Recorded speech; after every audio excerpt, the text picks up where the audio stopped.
Everything on your list is that. And so what's tripping you up is you're saying, in other words, it's easy for you to accept the why of why you want to do all of those things, but you're trying to figure out how and where and when and who, and that's what's tripping you up. But if you hear what we're saying, your inner being knows all of that and knows what your path of least resistance is to get you to where you want to be. So now we have another question for you. If the joy is in the journey, and it really is, in other words, blah blah blah, you've heard that so many times, it's the process that is so rich and rewarding and delicious and all of that. So imagine any journey that you're taking, any journey. Is your goal, once you've decided to take a really pleasurable journey, is your goal to take the shortest route? What's the route? The most pleasurable route. So what could we say to you all to help you to feel from us, to know for yourself that the best feeling route is the path of least resistance? You all are kind of in a hurry about everything. You want to get to where you want to be because you don't really want to be where you are a lot of the time, and you don't give very much awareness to the delicious journey that you might have on the way to the new place. And in fact, the only reason you want to go to the new place is so that you can have the journey. But you all in practical terms say that's not true. That just is not true. That is not true. I-95 is not pleasing to me.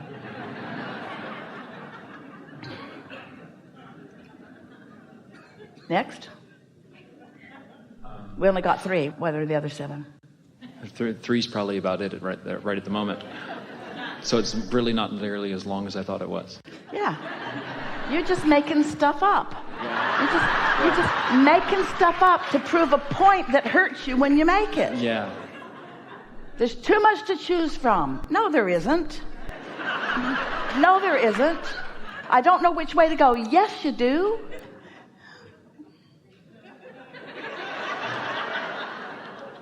I think the reason I'm feeling some of this now at this moment in time is that while I have been fortunate enough to have the same job, same acting job for the last 3 years, yeah. I know coming up in the next 3 months that I am leaving that job.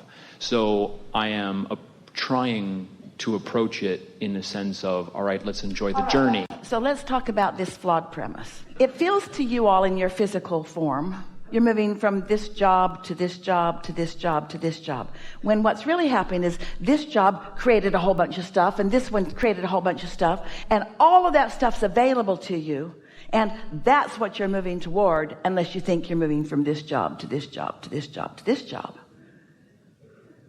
So what do you think in the current acting job, what are the best parts of it? Never mind. What are the worst parts of it? What's the best part of it? It's steady and therefore something that you can count on financially? Yes, and it's a show I enjoy doing. It's something I enjoy. But why? Because it has wonderful music and people love it and it uplifts people and it makes people happy. Why would you want to go anywhere else ever? Sounds like everything that's in your vortex. There are a few people there who make my backstage life quite unpleasurable. All right. When you know what you don't want, focus on those for a moment. What are you putting in your vortex over and over again because of your wonderful collaboration with those rascals?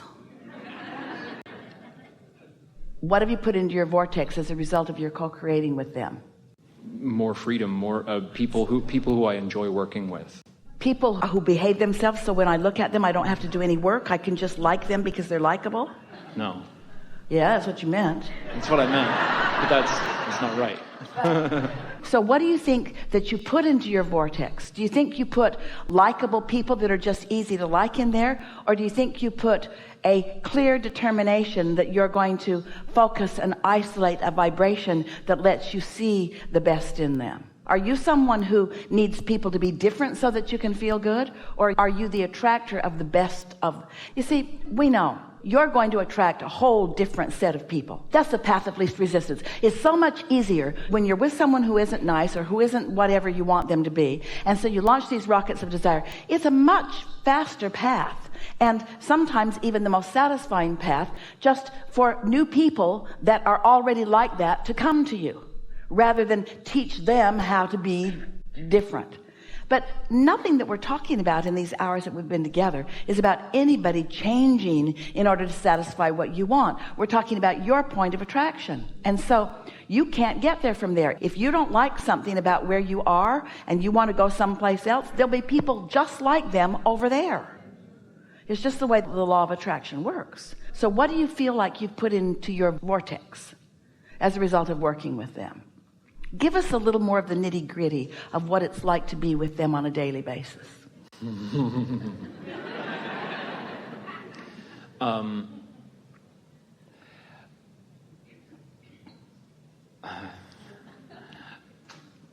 Do they need you to be different so that they can feel better?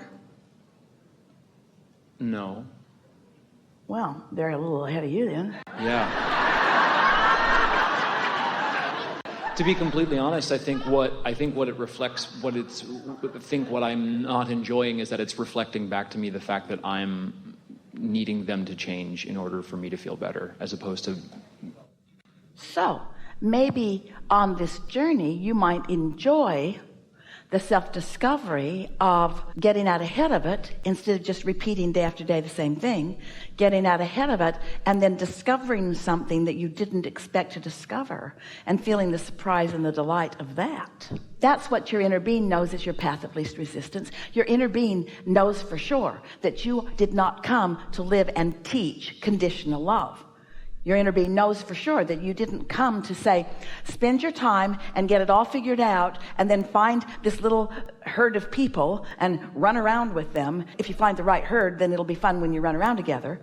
What your inner being knows that you came for is to find your connection, to know what you want and know what you don't want, and then find your connection with who you are, and then watch it become right before your eyes. How lovely is it to co-create with someone, and at the same time that they're discovering who they are, you're discovering who you are? Isn't that co-creating at its best? You really do want conditions to change, and we get that. We understand why you'd want that. And there's a little thing that we like to say to you that could feel like a paradox to you when we say, if you care about how you feel and you isolate what feeling good is, and you do that a lot of the time, then things will change. And as they change, you'll like the change, and your appreciation of the change will perpetuate it more. So there is this perpetuation thing that happens. But you can't need it to change before you feel good. You have to feel good, and then it will change. And it feels like a subtle distinction. And it can be a quick trap for you too. Oh, I did my segment intending and I did my meditating and that guy got way nicer. Well, don't expect him to stay nicer. You got to keep doing your work. You can't go back to your old ways of just taking what comes. You've got to stay in the driver's seat. You've got to be the one that leads your, wait, you already led it. You already asked. You already told your inner being what you want. And it's complicated. It's way more complicated than Cheesecake Factory menu. Oh. The moving parts and all of the aspects and the depths of who you are and all the nuances of your understanding of who you are, of your personal life and the lives of those you know, and the people that you love up close and the people that are sort of not so up close, and the people that are out in the world that sometimes you know of them and don't like them, and sometimes you know of them and revere them.